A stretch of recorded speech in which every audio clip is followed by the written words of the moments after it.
Hola a todos, espero que se encuentren muy bien. En esta clase que he preparado para hoy, la idea es que podamos recordar y reconocer los elementos básicos de una narración, que es con lo que ustedes estuvieron trabajando en las 4 primeras tareas de estas 2 semanas que estuvimos sin clases.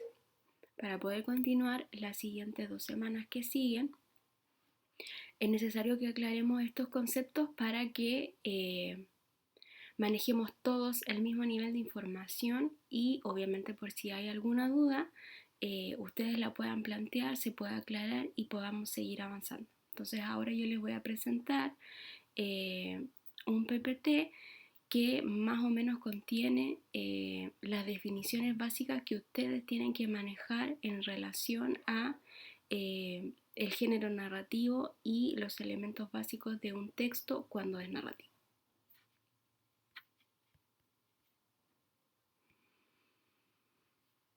Entonces, ¿qué vamos a entender por género narrativo? El género narrativo corresponde a el conjunto de obras en el que un narrador relata una secuencia determinada de acciones que son llevadas a cabo por uno o varios personajes en un espacio y en un tiempo determinado. Si ustedes se dan cuenta, en ese pequeño párrafo están subrayadas algunas palabras. Esas palabras corresponden a los elementos básicos del género narrativo.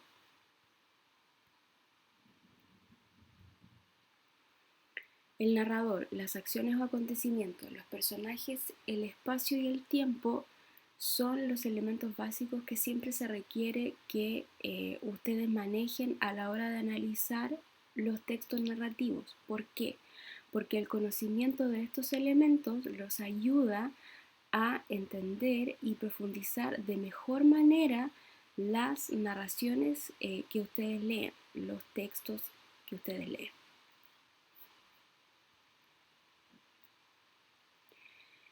El narrador. ¿Qué vamos a entender por narrador? El narrador es una voz ficticia que cuenta la historia. Pueden participar o no en las acciones que se relatan y, por lo mismo, pueden situarse dentro o fuera del relato. En este punto es importante aclarar que no es lo mismo narrador que autor. El narrador, como bien lo dice ahí en la definición, corresponde a una voz ficticia. En cambio, el autor corresponde a la persona que en el mundo real decide escribir una obra narrativa. Obviamente, en esta decisión, el autor elige un tipo de narrador o el narrador más adecuado para la historia que él quiere contar, pero se sitúan en planos diferentes. Por lo tanto, cuando ustedes les pregunten quién es el narrador del texto, no es correcto señalar que el narrador es el autor, a menos que el autor se identifique explícitamente en la historia también como el narrador. Es importante que entiendan este punto como narrador y autor en planos diferentes. El autor está, digamos, en el plano de la realidad, es la persona que decide escribir el texto, y el narrador está en el plano de la ficción, es la voz que se va a encargar de relatar lo que sucede en la historia y se va a comunicar con un lector, que también es ficticio. Entonces, autor y narrador no están en el mismo nivel y son entes diferentes, ¿ya?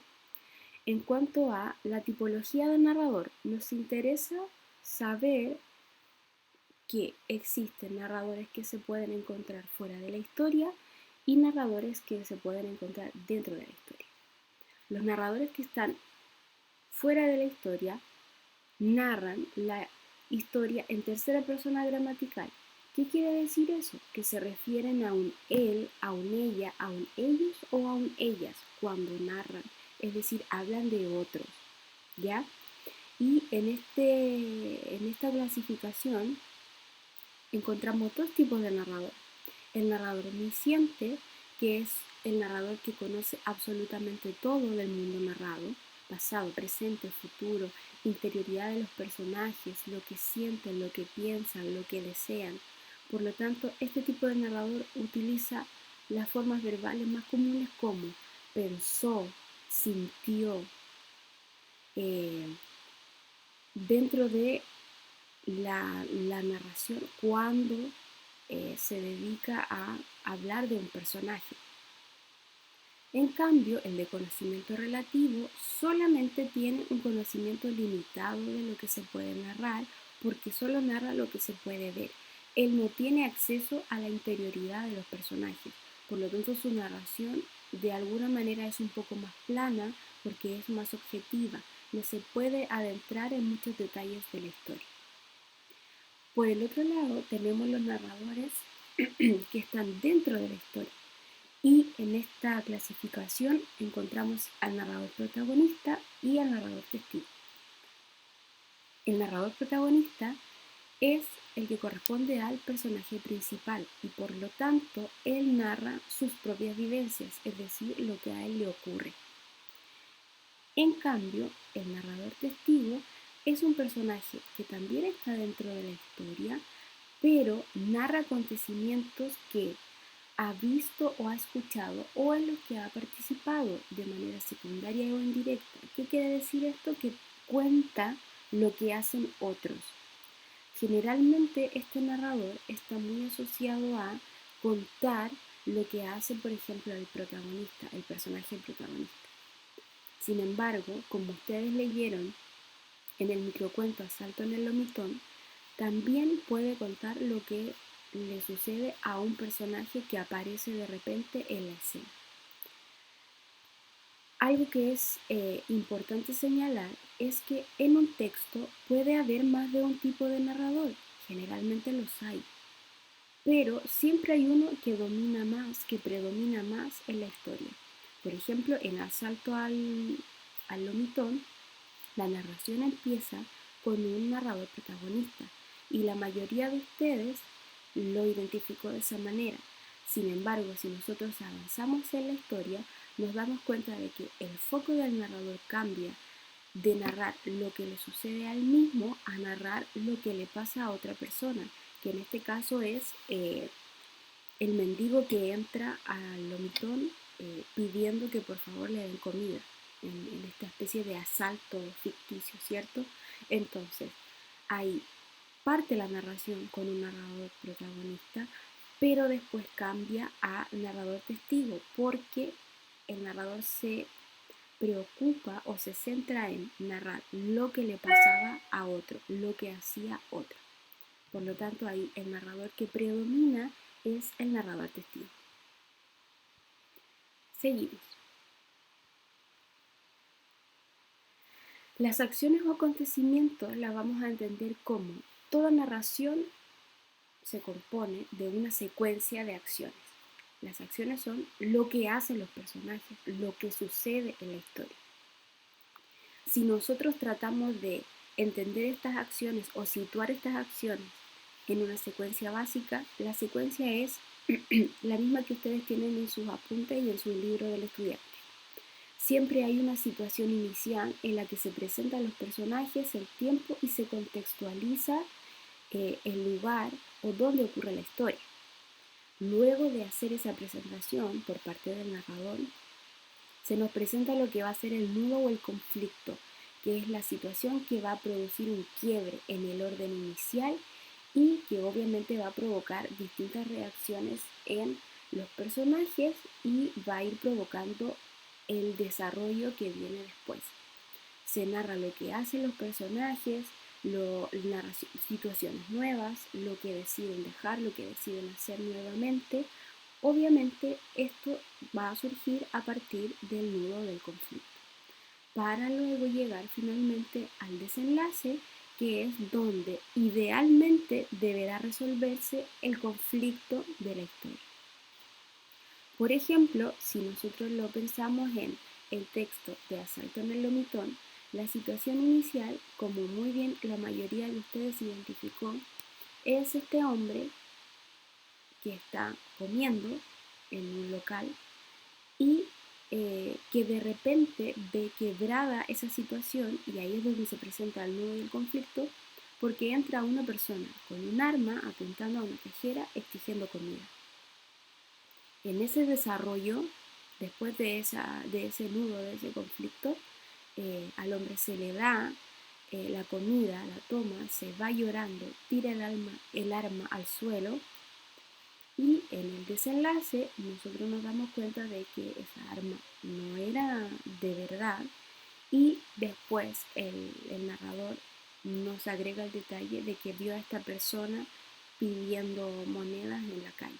Por lo tanto, a nosotros nos permite entender que él era una persona en situación de calle que seguramente estaba muy desesperada porque necesitaba comer y tuvo como esta idea de hacer este asalto para, para poder comer algo, porque seguramente hace tiempo no lo hacía.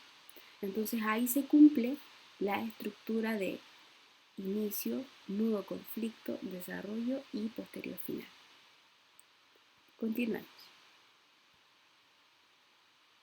Luego nosotros encontramos a los personajes. Los personajes también son entes de ficción que llevan a cabo las acciones de una narración, ¿ya? Son ellos los que van actuando en el relato.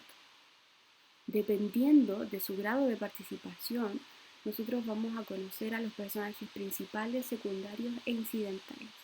Los personajes principales son, como bien lo dice su nombre, los más importantes de la historia, porque en ellos se centra el relato. En cambio, los secundarios acompañan generalmente a los principales y los ayudan a conseguir, digamos, lo que ellos se proponen hacer dentro de la historia. Y los personajes incidentales son los que aparecen y desaparecen sin tener una real relevancia en la historia, es decir, pueden estar o no estar y la historia no va a cambiar. Ahora, lo importante acá, y que también era parte de lo que trabajaron ustedes en sus tareas en el Classroom, es cómo nosotros podemos conocer a los personajes, y eso es a través de la caracterización que nos entrega el narrador. ¿Qué características tiene esa caracterización?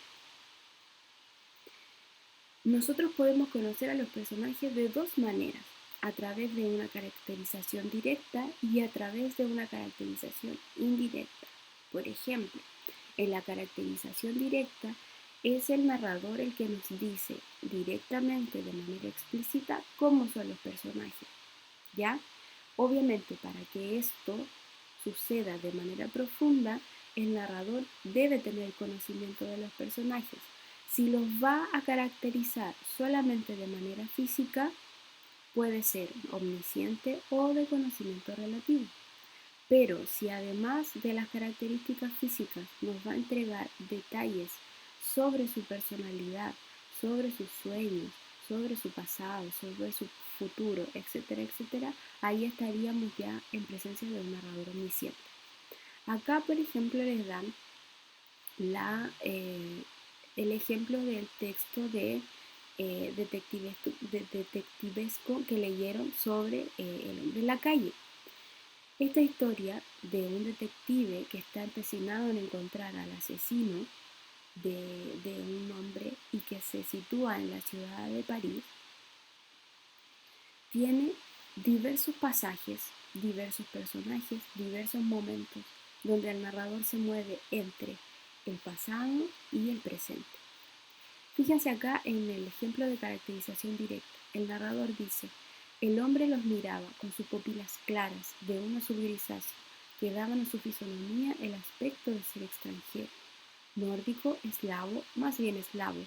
Llevaba un abrigo gris, un traje de buenas hechuras, un sombrero flexible. Debía de tener unos 35 años, estaba pálido y recién afeitado. En esta caracterización se nos entrega, en este caso, las características, la caracterización de uno de los personajes, que es el personaje que se convierte en el sospechoso del detective, ¿sí? Y el narrador nos va enumerando sus características físicas, en este caso mayoritariamente. Color de ojos, la fisonomía, que le da un aspecto de extranjero, se refiere a la forma de su cara, La ropa que usaba también nos sirve para caracterizar a los personajes. Abrigo gris, de herraduras, sombrero y en este caso la edad eh, que creía el narrador que el hombre tenía y la apariencia de su cara, pálido, recién afeitado. En la caracterización indirecta, el narrador ya no nos da explícitamente las características de los personajes, sino que a través de lo que los personajes hacen, piensan o sienten, es decir, a través de su misma voz, nosotros podemos más o menos suponer qué características tienen. Fíjense acá, Lucas, Torres y Jambier lo relevaban de vez en cuando, pero él les cedía su lugar con la menor frecuencia posible. Entraba en el cuadro de Febres como un huracán. Veía al jefe. Sería mejor que descansara Maigret. Un Maigret huraño, susceptible, como si estuviera dominado por sentimientos contradictorios, contestaba. Mi deber es descubrir el asesino, ¿no? Evidentemente. Pues en marcha, suspiraba con una especie de rencor en la voz. ¿Qué características podemos nosotros inferir de Maigret en este caso? A través de lo que dicen los otros personajes y lo que sucede. Primero, que es un hombre muy trabajólico, porque si ustedes se fijan en el primer párrafo, con menos frecuencia hacía relevo, es decir, él estaba vigilando constantemente al sospechoso.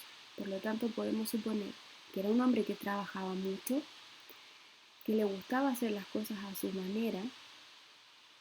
Cuando el narrador dice un Maigret huraño, susceptible, nos da a entender de que Maigret como personaje tal vez no tiene mucha paciencia, tiene mal genio, es un poco enojón tal vez, y que está muy comprometido con su trabajo. Cuando al final nos dice, mi deber es descubrir al asesino, ¿no? Evidentemente, pues en marcha, suspiraba con una especie de rencor en la voz.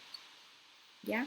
Entonces, nosotros sacamos características del personaje, pero no porque lo dice explícitamente el narrador, sino porque lo podemos inferir a partir de lo que está pasando y lo que el narrador nos va contando sobre las acciones o las maneras de ser que tienen los personajes y cómo se relacionan además con los otros personajes. En esta parte donde ustedes, además de saber quiénes son los personajes y cómo se pueden caracterizar, también era necesario que revisaran en el apunte 2 que en la literatura existen personajes tipo. ¿Qué son los personajes tipo? Son personajes que reúnen un conjunto de características, ya sea físicas, psicológicas y morales, que están preestablecidas de alguna manera. Y estos personajes se van repitiendo a partir, desde que surgen, se van repitiendo a lo largo del desarrollo de la literatura. Es decir, nosotros podemos encontrar el mismo tipo de personaje en obras de distintas épocas o de distintos tiempos. Y en este aspecto, para ustedes es necesario tener en cuenta, existen varios tipos de personajes, pero acá destacamos solamente estos, el anciano o la anciana, que son hombres o mujeres que destacan por su sabiduría o liderazgo al interior de una comunidad. El detective también es un personaje tipo que se destaca porque está encargado de resolver enigmas policiales y establecer el orden de lo que sucede gracias a su ingenio y capacidad de observación, ¿ya? El avaro generalmente es un viejo que guarda obsesivamente su riqueza y no la comparte. El caballero es un hombre honorable que vive de acuerdo a un ideal de conducta y tiene como misión proteger el orden social. El seductor o el don Juan se trata de un hombre que conquista a las mujeres mediante promesas falsas, las enamora para luego abandonarlas. Es como el mujeriego, por así decirlo. La dama se trata de una mujer que es bella, virtuosa, es decir, que tiene muchas capacidades, generalmente bondadosa, y que es cortejada ya sea por el caballero o por el seductor. El pícaro es un hombre generalmente pobre, un mendigo y muchas veces ladrón que tiene que enfrentarse a aventuras y problemas y sobrevivir gracias a su ingenio y astucia. Y la madrastra se trata de una mujer malvada que siente celos de su hijastra o de la madre a quien sustituye. Y obviamente esos celos la llevan a tramar planes para perjudicar a su hijastra. Como este contenido no quedó muy claro en las actividades y fue la última actividad en la tarea del Lazarillo, vamos a plantear una actividad muy breve donde ustedes van a tener que identificar a estos personajes tipo, pero en películas donde ustedes puedan decir, sí, en esta película está el personaje del detective, está el personaje del anciano, está el personaje de la madrastra, etcétera, etcétera. Solo para reforzar el concepto y que les quede claro. Y por último, dentro de los elementos básicos de la narración tenemos el espacio y el tiempo. El espacio es el lugar o los lugares donde transcurre la acción del actuar de los personajes. Por ejemplo, en el texto de Asalto en el Lomitón sería el local de comida rápida, ¿ya?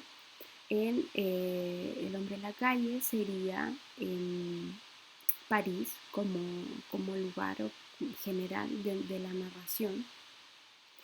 El tiempo es el momento en que transcurre la historia que se nos cuenta. Puede ser el tiempo muy relativo, puede ser una historia que transcurre en un breve lapso, es decir, un día o en horas, y otras historias pueden transcurrir en un gran lapso de tiempo, ya en un año o en varios años, incluso en siglos o generaciones. Todo eso va a depender de cuáles sean las opciones del narrador en este caso para contar la historia. ¿Sí? Bien, esos son los elementos básicos de la narración que ustedes deben manejar para seguir avanzando en lo que queda de la unidad número 1. Ahora, nosotros tuvimos 4 tareas planteadas a través del Classroom y acá yo más o menos les quería resumir cuál era el objetivo de cada tarea y su relación con los elementos básicos narrativos. Por ejemplo, en Asalto en Lomitón, la idea era que ustedes tuvieran la posibilidad de identificar el tipo de narrador y reconocer cuál era la estructura narrativa. En el cuento de la tía Chila, también la idea era que ustedes fueran capaces de identificar o reconocer la estructura narrativa, es decir, inicio, conflicto, desarrollo y final. ¿Cuáles son las acciones principales? Las acciones principales, recordemos, están asociadas a los personajes principales, por lo tanto, lo que hagan los personajes principales serán las acciones principales y también cómo se pueden caracterizar a los personajes, en este caso a la tía Chila como personaje principal. En el cuento del hombre en la calle, la idea era que también trabajaran con la caracterización de los personajes y fueran capaces de identificar la secuencia narrativa. Y por último, en el fragmento de la obra El Lazarillo de Tormes, pudieran ser capaces de identificar el conflicto narrativo, los personajes tipo que estaban presentes y el efecto del narrador. Había una pregunta donde a ustedes se les planteaba la interrogante de si habría alguna diferencia en si cambiaba el tipo de narrador en Lazarillo, por ejemplo. Esa es una pregunta que los lleva a reflexionar. ¿Es lo mismo narrar en primera persona que en tercera persona? ¿Hay algún efecto diferente? Bueno, obviamente cuando se narra en primera persona es una narración mucho más íntima, por así decirlo, porque está basada en cosas personales. En cambio, la narración en tercera persona es mucho más, toma un poco más de distancia y no resulta tan cercana al lector. Por lo tanto, sí habría diferencia en el efecto que le genera a ustedes como lectores, que si mal no recuerdo también lo reflexionaron en la tarea número 1, cuando se les preguntaba por qué ustedes creían que se había elegido ese tipo de narrador para hacer todo en el Lomitón. Y ahí obviamente la reflexión es que Cuando el narrador es en primera persona, la narración se hace más íntima y genera un poco más de impacto en el lector o hace que el lector se relacione de manera más directa, se sienta más identificado con lo que está pasando. ¿Qué es lo que sigue ahora? Y es con lo que vamos a terminar. Las próximas actividades se van a centrar en indagar y conocer lo que es el romanticismo en la literatura y vamos a hacer la conexión con la obra de Frankenstein, que me imagino que la mayoría de ustedes ya leyó. Lo primero que vamos a hacer es investigar sobre el romanticismo y sus características en la literatura y después de eso vamos a establecer la relación entre Frankenstein y el romanticismo literario.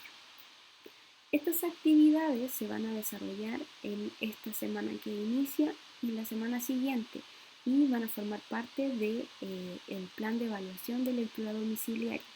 Es decir, las actividades que hagamos ahora van a contar como control de lectura de Frankenstein. Por lo tanto, la idea obviamente es que las hagan a conciencia y vamos a estar en contacto por cualquier duda que vaya surgiendo y si es necesario planificar otra clase online para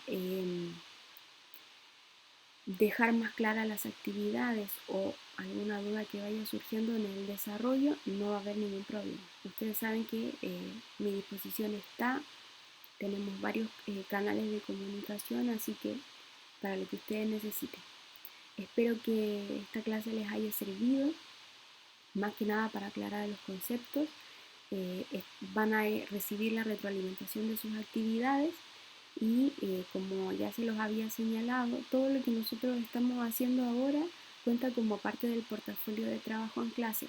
Así que todo lo que ustedes hacen, independiente de si está bien o está mal, en el sentido de identificaron bien el narrador o no, la secuencia, más allá de la exactitud de las respuestas, lo que se valora es la participación y la responsabilidad y obviamente el trabajo que la mayoría de ustedes se comprometió en hacer y hasta el momento no hemos tenido ningún problema.